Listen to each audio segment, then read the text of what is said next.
Just a big thanks for having me here, and thank you all for joining us. Really excited. As they mentioned, I am Maureen McNally. I'm the Chief Digital Growth Officer at More. So at More, I get to help organizations, many of whom are here, with their digital strategy and also their offline strategy a bit. In addition, I oversee email acquisition, which is the first digital co-op that More has launched, which is really exciting. So here we're going to talk a little bit about the donation pages, less so about where the individuals are coming from. Really excited to make this as interactive as possible. We're going to have moments where I'm asking you all questions, so get excited to give great answers, I'm sure. But also, I could talk forever, and you don't probably want that. So as I'm going through this, if you have questions, if anything is coming top of mind, feel free to shoot your hand up. We'll bring a mic to you if needed, or you can just shout it out. But certainly want to make this more of a conversation than anything else. We're going to talk about the 90 seconds that matter the most. Essentially, when you get to a donation page, or even if you get to any checkout page, right? If you're buying a pair of shoes at Nordstrom.com, a donation, whatever it might be, you're on that last step where you're making a crucial decision for about 90 seconds. That tends to be the average amount of time that people spend on their page. I'd be interested to hear from you all. Do you know what the average time on your donation page is? Is it dramatically higher or lower than 90 seconds? I'm going to go with you maybe aren't aware of the average, in which case this is going to be very helpful for you all. So leading up to those 90 seconds, you have months of strategy meetings, right? You have weeks of creative review. The agency is going back and forth with you all, the media budget, the email list cultivation. There is so much going into that moment where they land on your donation page. And all of it converges in about those 90 seconds. It's really the window between someone clicking on your donation button, whether it be an email, SMS, whatever it might be, and then clicking yes, submit. The question here, and just a quick gut check, no need to put your hand up, is just think about it. Like, when was the last time you walked through your own donation flow on your phone as a first-time donor or as a second-time donor? Not as someone testing it, but as someone that's actually giving. If the honest answer was, I don't remember, you're not alone. And again, this is going to be very helpful for you because we're going to do a little bit of that today. So most of us treat that 90-second window really as a UX problem, something that the platform handles. And I want us to argue today that it's actually a behavioral problem. And almost every lever that you're going to have that lives within that decision, we get to adjust, we get to think about, we get to think through and figure out how to make it that much stronger. The gift isn't really a transaction. Like I said, it's 5 decisions. Those decisions happen within those 90 seconds.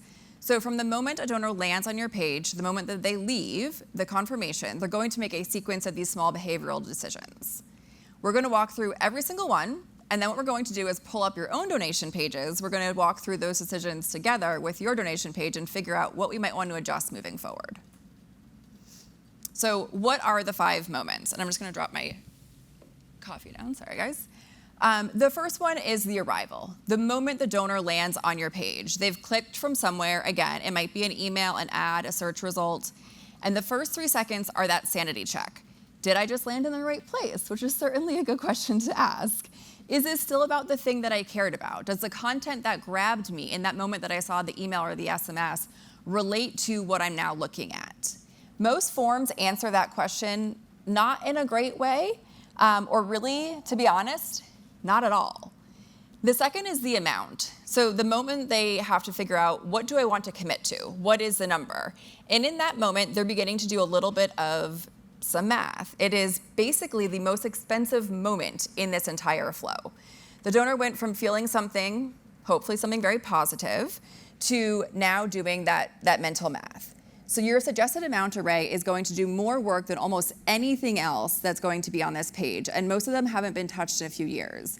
In addition, some we're testing here and there, but the result is then rolled out to the entire audience. Maybe you have a few different donation pages based on the source, but typically you have 1 to 3 donation pages that probably account for 80 to 90% of your traffic. The next one here is the recurring ask, the moment you ask them to upgrade from a one-time gift into an ongoing commitment. We obviously all want people to give once and then immediately give every month after that. That is certainly the golden egg there. But that doesn't always happen, and it really depends on how we're going to ask for that. And then lastly is the submit. That is the moment they're going to say, Yes, you're clicking and saying, go ahead, process my gift. I'm good to go here. I've selected my amount. I've given you the information that I need to give you, and I'm good to go. And then, of course, you have the confirmation. And we're going to get into that in a little bit. There's some really creative ways that we can serve that confirmation to individuals. So we'll jump to that in a little bit here. None of these, though, is a UI problem or a UX problem. It really is, like I said at the beginning, it's a decision that the donor is making, and your form is shaping that. And so we want to figure out how to create a donation form that allows for you to shape them from, I might want to give to, yes, submit, and then maybe I want to give again, whether it be in the moment or maybe it's in 60 days when they see an ad from you again. So quick question before we dive in. Which of these do you think is the biggest source of drop-off for a typical nonprofit? Feel free to shout it out, and not everybody at once. Submit. Any other answers? I'm seeing one. I heard one, another one. Oh, okay. A lot of ones. Well, answer to be revealed. So let's jump into the first moment, the arrival. And I think that that's what a lot of individuals were saying, if I heard correctly. So before we get into the few examples, I'm also asking to hear from you. Like I said at the top, we're going to be very interactive here. What are the sources that are sending the highest amounts of traffic to your donation pages? Email? Search?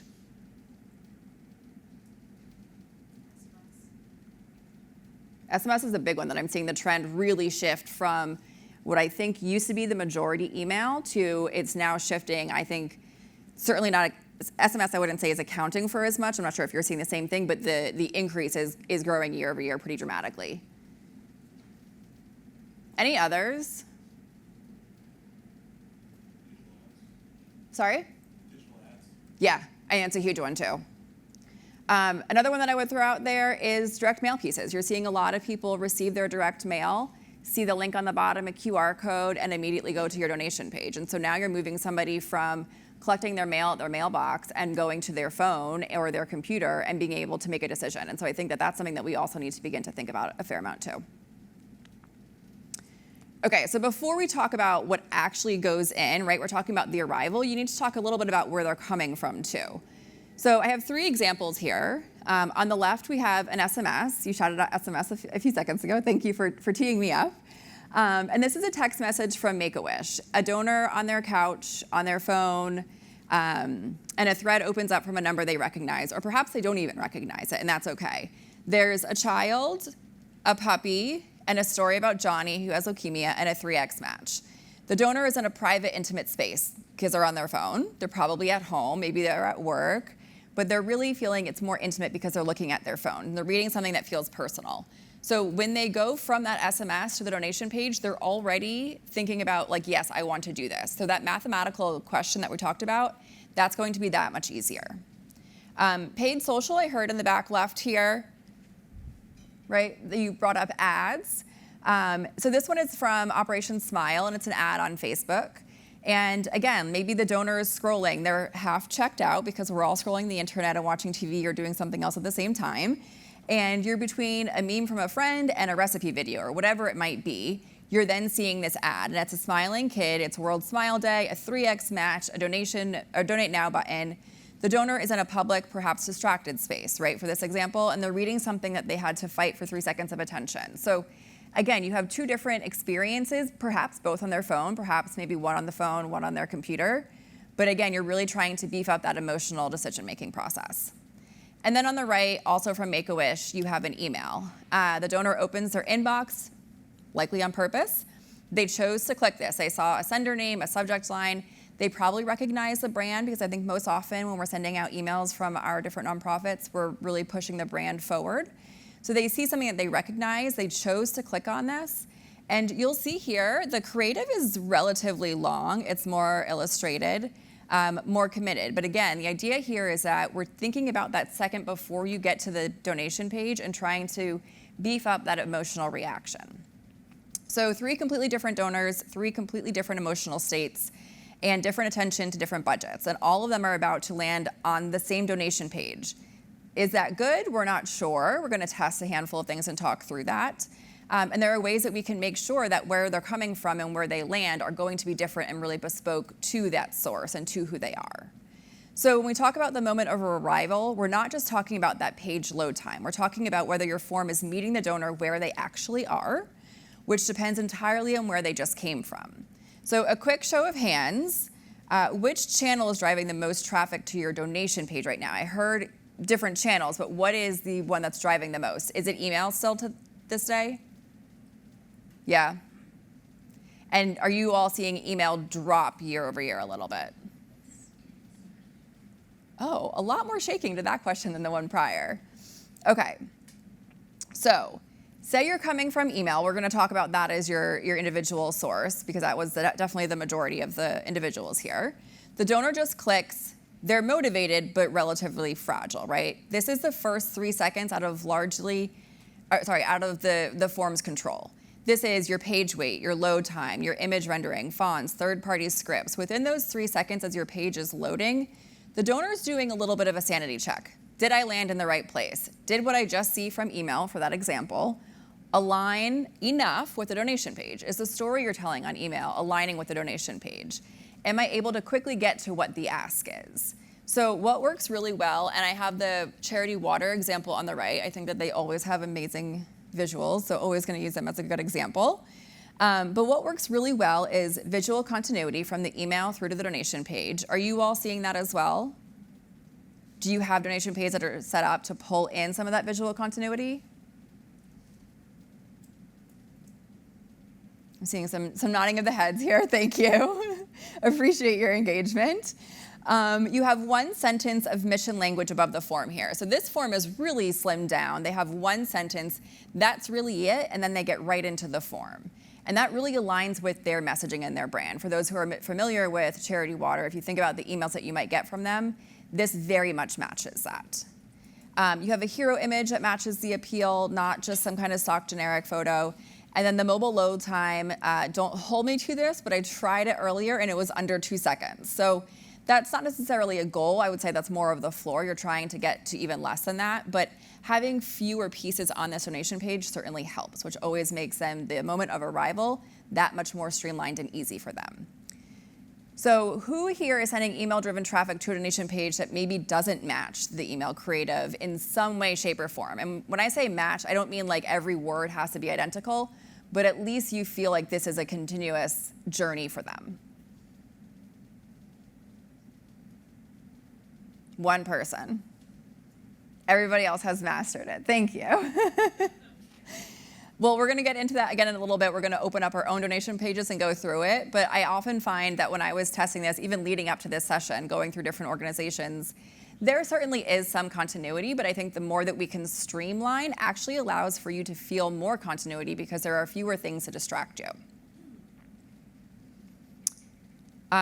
Okay, here we have up to half of donors lead before the form loads. So like I said a second ago, the more that we can make this really tell one story from email, to keep using that example, or even if it's a search ad or an SMS, into this donation page, the more it can be streamlined, the more the page can be as light as possible, the better it is. Because if it takes more than 3-4 seconds, people immediately begin to leave. So I'm going to ask everybody to take their phones out for a quick second and pull up your donation page on your phone now. Don't use the Wi-Fi if you've connected to the Wi-Fi, if you can turn it off. Just use cellular, because that's often you're out and about, you get that SMS, you're going to click on it, and just see how long your donation page comes up. And I'm interested to hear if you're surprised at how slow it is, or if you are shocked perhaps at how fast it is.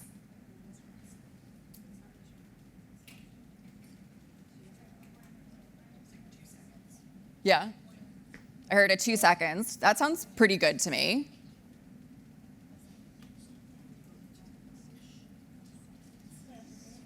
Do we hear any other times? Yeah? We love that. Who had an instant? That's great. What are some of the organizations that you all work for that are instantly popping up? Okay. Nice.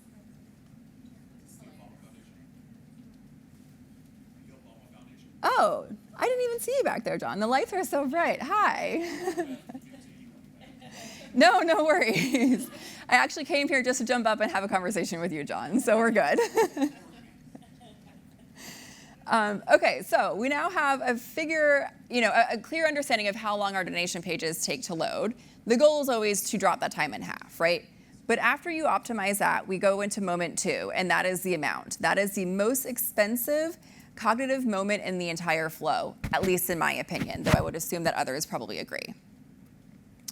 So the donor has to commit to a number. They're going to say, how much do I want to give this mission or this organization? How much do I want to say, I've understood the challenge, I understand their goal, and I'm going to help them accomplish it by giving X. And like I said, this is truly the most expensive moment in the entire flow. So we have 2 real examples on the screen here.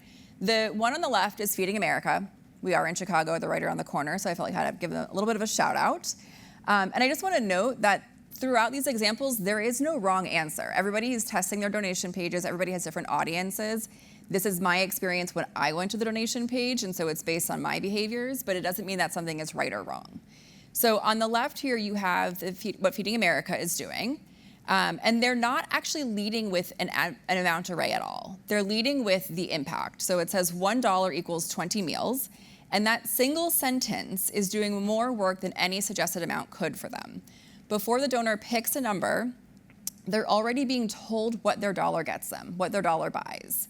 So now when they see a giving field, as you begin to scroll down, they're not asking how much should I give, but instead you sort of you've created that forcing mechanism of that math question that we were talking about earlier. You've begun to tell them exactly what they should give because you're saying $1 equals 20 meals. On the right, you have USO, and this is a very different approach. These 2 donation pages, in my opinion, really couldn't look more different if they tried. Both valid, but just very different approaches. So they've laid out an explicit array. I think we have 1,000, 500, 250, 100, 50, and 35. So 6 different options. The default for me here in this one was $45 in the custom field. And then at the top right, you see a monthly toggle, very clean, clear, scannable. And I believe on this one, we have the one-time gift is automatically pre-checked. So again, 2 things to notice here. One that really stood out to me was the ask array. It's a pretty large range, right? You're going from $35 to $1,000, and that's a deliberate choice. And it's saying to the donor, we have donors at every level. Find yours. What are you most comfortable at giving? And then 2, the layout puts the big numbers first. So top left, that's not accidental. Most donors, of course, most readers scan left to right, top to bottom. So the first number that you see anchors everything that follows. And again, that first number is $1,000. I have to assume, again, that that is due to testing and, again, knowing that I am your potential donor in that moment. What works really well on the right column, just talking about the USO, is a segment by acquisition source, email acquired donors, paid social donors, and direct mail donors all have very different giving curves. One global ask array under here is not always going to work for everybody. So if you went to the USO page, you might see this ask array, you might see something entirely different. And I know, and we'll get into this in a second, I do know that their donation page uses AI, and so it is going to be different. If everybody were to open up that donation page, I have to assume that we're all going to see different ask arrays. The other thing too that worked really well is the anchoring with impact. Like Feeding America did, $75 funds X. These donors give because they want the outcome. They want to know what they're funding. They want to know the exact number of individuals that they're able to help. And then lastly, default selection at the top certainly helps. So this is a lever almost nobody uses, and it can lift the average gift more than any other single change in the array. But let's jump into that AI piece. So here is a donation page from Make-A-Wish. And you can see here, pretty similar to the USO one. The ask amounts are different. This one is pulling up at $750, $500, $350, $140, $85, and $25. And then in the drop down, it has $125. This one we tested into. They're an organization that we work with. And what we tested was a typical, generic, well-tested ask array compared to this ask array. And then this ask array here is going to be AI-driven. And using the AI-driven one, it actually increased results by 32%, which is great. It's also one of the easiest things that you can do by saying, yes, use AI to drive your ask array and you get 32% more revenue. Who wouldn't want that, right? So this is one of my favorite things that you can do. And again, this is what came up when I went to the donation page. And so it very much is trying to pull in what I have seen in the past or what people who are similar to me have seen and given in the past. So we talked about this a little bit a few minutes ago. I know that it came up in the first conversation too. Everybody wants to have a recurring ask. Everybody wants to have the recurring donors. You want to wake up on the first of the month and know that your digital revenue is already X dollars because those donations went through. That is certainly the goal here. And so it's how do you begin to make those asks? So if you have a one-time gift in hand, now you're asking the donor to upgrade to a commitment. You're asking them to give monthly. The other option that you can always do is, I've seen some organizations do the ask where you say give monthly, and if somebody says no or clicks away to one time, you can say, okay, do you want to actually give quarterly? Another option too is, do you want to give and have your gift just recur annually? One organization who has done that, I believe, don't hold me to it, but I think it was 80% of people say, yes, I'll have my gift run annually.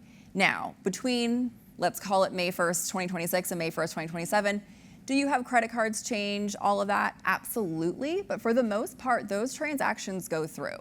And so I would really encourage everybody to think about recurring gifts in a very different way. It doesn't just need to be monthly. It can be monthly, it can be quarterly, it could even be weekly in certain moments, and then it could also be annually.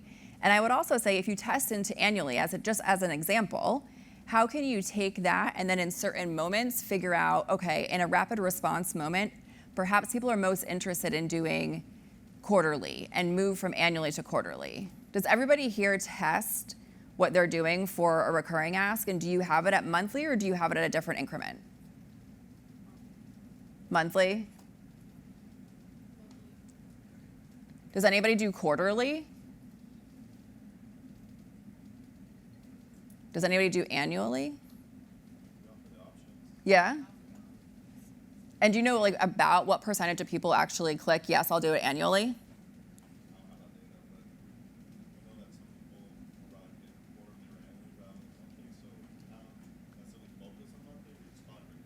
Yeah. Yeah. I think it's great. And does anybody have donation pages that when you click, it can actually move? So it can say, oh, if you don't want to give monthly, let's go ahead and ask them to be quarterly. So it kind of pushes you through that flow. We have an organization, this came up earlier, somebody was asking me about, where we're actually testing weekly because they're a kids summer camp program. And so it fits the story of what they're doing because kids go to camp weekly, they're paying for camps weekly, and they're alumni, like they understand the experience of going to camp for a week. Mm-hmm. So we sponsor a kid for camp for a week and give weekly. So she's creating like hyper micro donations. Mm-hmm. So it seems like a no-brainer to support for like $10 a week, but it ends up being net more for giving. So if it's something like storytelling wise, it'll be really interesting. They're just about to test it for the first time this summer. So Oh, nice. yeah. I've also seen something I think similar to what you're describing where in a moment of rapid response, you say, do you want to give weekly for the next month? And again, it's just a way of getting a little bit more money out of people. We know that at rapid response and emergency donors tend to give once and then sometimes they give away and never give again. And so how can you just squeeze a little bit more out of that moment? And if you're interested in giving to rapid response moment, you probably care about what's happening right now. And so if I were to be asked, do you want to give this amount every single week for the next 3 weeks to account for a full month? The likelihood that somebody says yes is actually pretty high. And so there's just so many different ways that we can think about recurring. And I think a lot of individuals on their donation page have it set up of, do you want to give monthly, yes or no? And there's just so many ways to do it. This doesn't totally get into that, but you could also have it set up where when you're thinking about after you hit submit, it goes to a page that says, thank you so much. Do you want to make this recurring on an annual basis? Or do you want to make this recurring on a quarterly basis? So it doesn't always need to be within the donation page. It can be in the email, which I'm getting a little bit ahead of myself on, or it could be the confirmation email, or it could even be on the confirmation page. So again, I just think that the biggest takeaways certainly are that AI piece. If you can increase revenue by 30%, why not? And then the other thing that I would always say is think about recurring in a more indifferent and creative way. It does not need to just be one time or monthly. It can be that, and then you can move them into other areas too. Okay, so this is a really mission-anchored prompt. This is also Make-A-Wish. And this says, only 1 in 3 wishes is granted. Help us get to 3 in 3. And so the idea here is to really start with the headline, look at what the sentence is doing.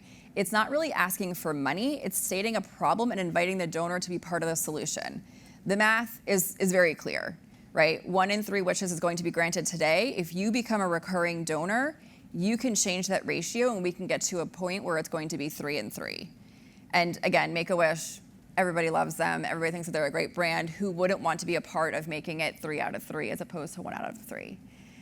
The creative too, we have, granting 3x the wishes as easy as 1, 2, 3. 3 kids, 3x match, 3-day window. Everything in this page is just really reinforcing the same idea. There's a multiplier on your gift if you act now, and the action they want you to take is monthly, not one time. It's even pre-selected on the right, if you look at the top right. That monthly tab, pre-selected, it's there when you land on this page and is highlighted with that little heart. The button at the bottom says donate monthly, so the entire flow, the entire experience is really pushing people to become a monthly donor. This flow then, in the same way we just talked about the opposite, could go from somebody saying, I want to donate monthly, and then in the follow-up or even in like a follow-up ad, if somebody leaves this page, you could always move them then to one time, right? So again, just thinking a little bit more creatively about the recurring ask, there's so many different ways that you can use it, and you can move from a big ask like monthly to maybe just make it annual or maybe make it one time. So again, just being really creative in how we approach this. And then of course the impact reinforcement is here. So below the amount, $45 impact with a 3x match. Your donations are being matched 3 times. Even after the donor types in a number, the page is doing the math for you in real time. $15 becomes $45 impact. This is not a recurring prompt. It's really just a recurring proof point. And again, just driving people to say, yes, easy math, right? We talk about that math equation. The more we can streamline that part and make it easy for them, the better.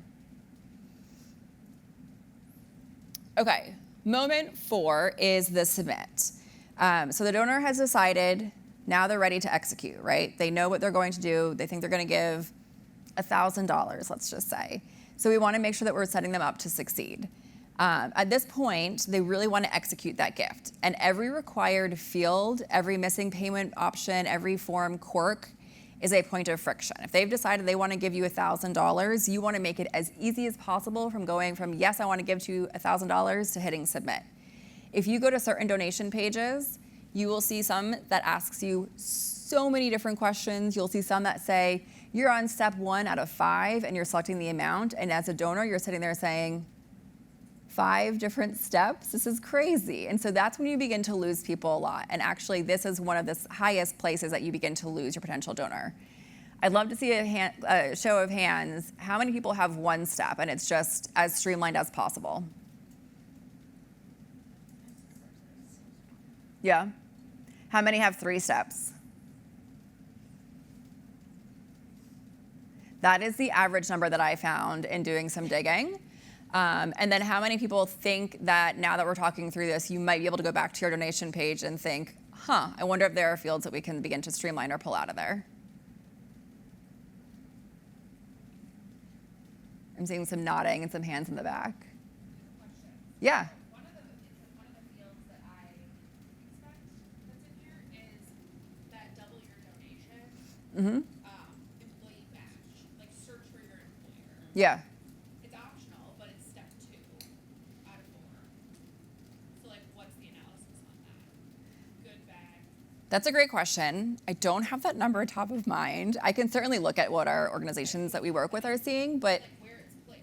yeah, Obviously, it's placed in a certain reason. You have that too? Yeah. I wonder about that too, yeah. Has anybody tested that recently or can talk about it a little bit? I just renewed the contract to keep it, but. Our double donation comes after you make the donation. That's what I was actually going to say. Did you hear that? No, one more time. It comes after you make the donation on our page. So you make the donation and then at the bottom it says double donation, check if your employer will match, blah, blah, blah. Okay, what org are you with? I'm sorry? Can I look at your organization? Yeah, Prevent Child Abuse America. Thank you. With double the donation, you can also not ask them on the form and just send them the email and post donation. Kind of similar to that, but. Yeah.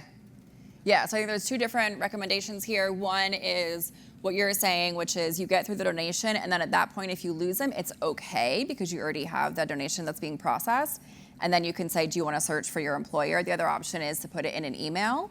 And we're going to talk a little bit about what can go in that email in a second, but I think those are both great options. Has anybody tested anything else or have any other ideas?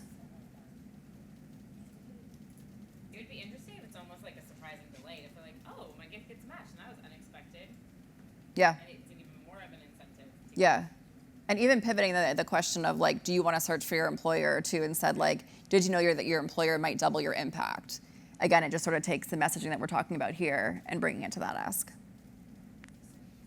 Okay, so going back to this one, again, we want to streamline as much as possible and we want to make sure that we are asking for people to give in the easiest way possible. I see a lot of donation forms that are now rolling out, like the Venmo option, PayPal. Are you all beginning to roll those out in addition to just this typical submit button? Are you seeing a lot of revenue coming from them? It's hard to say. I think we did that about 2 years ago. Uh-huh. But yeah. And what did you add 2 years ago? Adding the PayPal. Yeah. Venmo, Apple Pay. Yep. Yeah. So mobile, just like quicker. Yep. Yeah. Yeah, it's taking that Amazon flow that we all Yeah. use probably daily and bringing it to donation pages. And have you seen year-over-year growth as far as people using that? I'm not sure. Okay. I've seen it in a few different areas where the amount of people using that flow and that functionality is pretty small, but it is increasing year over year. Sort of similar to how we're talking about SMS earlier of the audience is small, but I'm seeing pretty rapid growth when I look at like the trends year over year. The other thing here too, and this sort of goes without saying, but making sure that your page is mobile responsive. If you look at this donation page on the left, again, it is very clean, it is clear, it is as few fields as possible, which makes it even better on a phone if you were to pull it up. So then moment 5 is the confirmation, and I actually think that this is the most underused real estate in fundraising. How many organizations, when you receive a donation, the person sees a confirmation page, which is really serving as that tax form, and then the email is sort of a replication of that?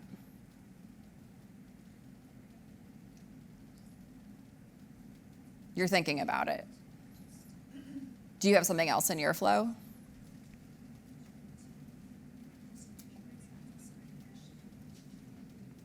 Laura? Oh, I'm sorry. No, you're fine. You were thinking about it. I wasn't sure if you had something I was else. trying to go through to see. I think it is the same. I think it's very similar. Yeah. Yeah. So I think it was like 4 years ago, the political space actually did something where they tested, and I always find that the political space does things well before nonprofits. They're a bit more open to risk. And they did something where they would send an email as soon as you gave that said, thank you so much for giving. Did you know that if you actually give again right now, you're going to double your impact to help us accomplish X, Y, and Z? And in the first moment that I saw that, I was like, this is the craziest confirmation email I've ever seen in my entire life. I literally just gave you money and you're asking for more. And yet, I think the number is around 20% of people that clicked yes and gave.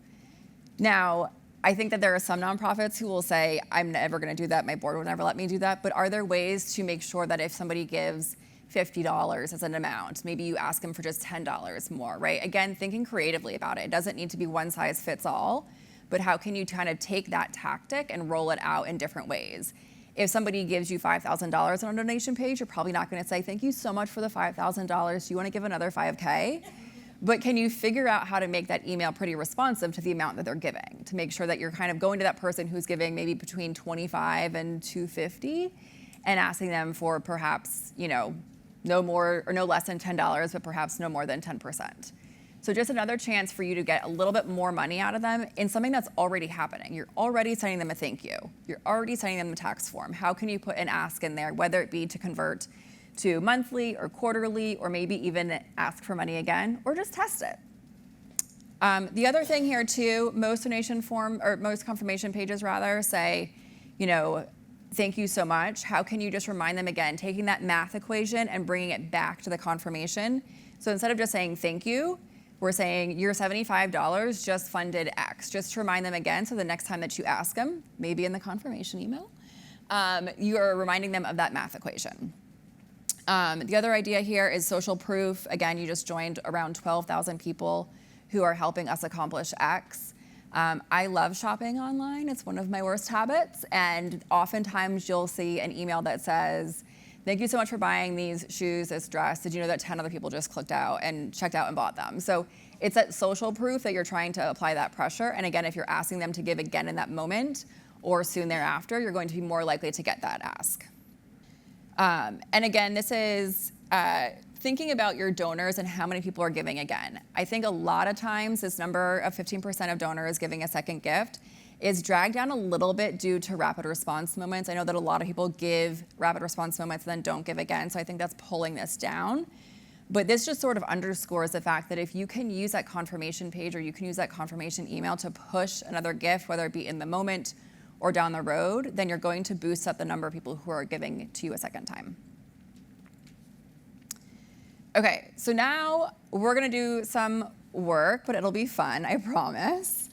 Okay, so go ahead and pull out your phone or your computer or your iPad, whatever you're working on, and go to your own donation page. The one that you would send people to if they were going to your website now or seeing an email, whatever it might be. And then we're going to walk through each question on your own. The arrival, does the page reflect why I came here? The amount, are the suggested numbers earned or guessed? Recurring, does the prompt feel mission-driven or transactional? Are there more creative ways that I can ask for a recurring gift? And then submit, can I pay the way I actually pay? If you're thinking about your shopping experiences and what you typically do online, does this align with your user behaviors? And then thinking about the confirmation, does the moment after my gift feel like an arrival or an exit? So these are the 5 questions that you can think through as you're going through your own. And then what we're gonna do, go ahead and answer these questions. I know that you guys all have notepads on your table. Go ahead and answer them, and then what we're going to do is actually you're going to become really close with the person next to you. You're going to hand them your phone or your computer, and they're going to look at your donation page and audit it a little bit too. And then you can go ahead and compare what they found from your page and what you found for your page. I'm hearing a lot of really great examples of what you might want to do, things that you're realizing, a few stories of, I haven't looked at my donation page in 5 years. This was very helpful. So I think we can probably all fall a little bit into each of these buckets. And so what I would just say is, taking a look at your notes, make sure that you don't forget this. Think about what are the next things that you can do in the next 90 days. I would love to say Monday morning when you're back at your computer, make sure you implement every single one of these tests. That's not realistic, and I'm aware of that. But how can we take the different things that you saw, maybe the person next to you saw, and figure out a test that could go along with it to implement, again, over the next 90 days? Because I hate to be the person that says this, year end is just around the corner. And so, I know. And so if you can begin to think back from there, these are all great moments to begin to test as you're beginning to get closer to that. Because again, if you can get that 30% increase in revenue come Q4, then I would hope everybody's then more than surpassing their goals.